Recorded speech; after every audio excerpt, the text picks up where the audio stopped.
ghost.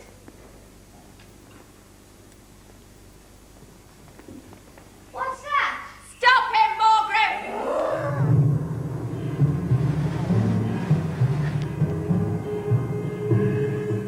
What, pray, are you? My name is Edmund. Is that how you dress? Ben, for those who aren't familiar with The Lion, the Witch and the Wardrobe, could you just tell us a little bit about the story? Well, it's about 4 children who, originally written, it was set during the war, and there were 4 children who lived in the city in London and were sent to the countryside. But in the version we're doing, it's just 4 children in a big house that they're unfamiliar with. And during a series of kind of like hide-and-seek kind of games, one of them ventures into the wardrobe. And the wardrobe leads to a magical land called Narnia, which is covered in ice, and as the legend goes, it's always winter and never Christmas.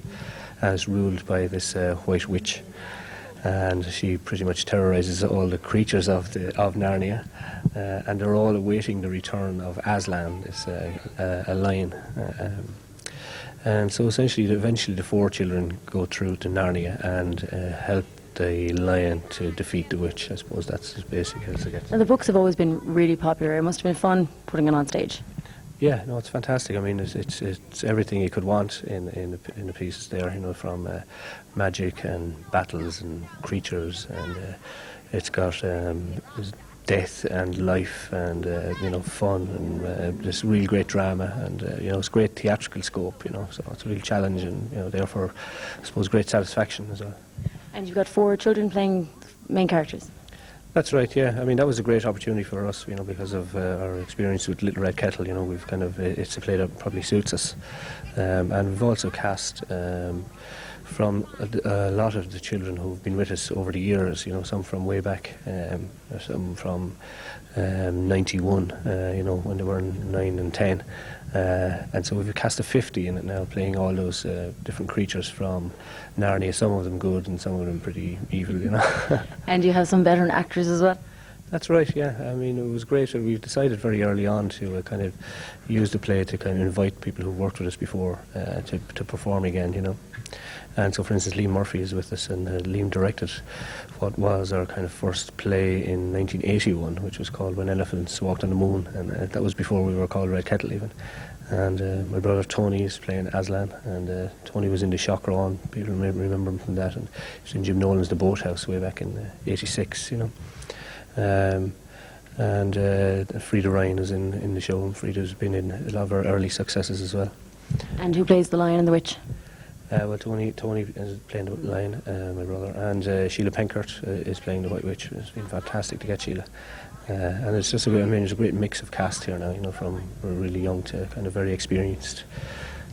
So there are only days to go now, so how's it shaping up? Terrifying,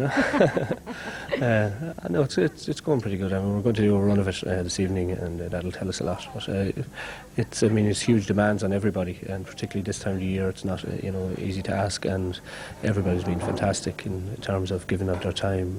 Over Christmas, rehearsals over the Christmas period. We're giving them Christmas Day off, but and people have been fantastic. And they're going to come into rehearsals over that Christmas when they could easily be enjoying themselves. So now all you need is the support of Waterford audiences, which you always seem to get for Red Kettle Productions. Yeah, no, the Waterford audiences have been great to us over the years, and I'd like to think that this show will really give them something back. It's as I said earlier, it's kind of one of those shows that has everything. And if you like really good drama, you'll like it. And I mean, it's suitable for all members of the families. It has enough tension in it, to kind of I think attract all kinds of people. So yeah, we're hopeful that the Waterford audience will like it. My poor dear child, how cold you look. Come, I will put my cloak around you and we will talk.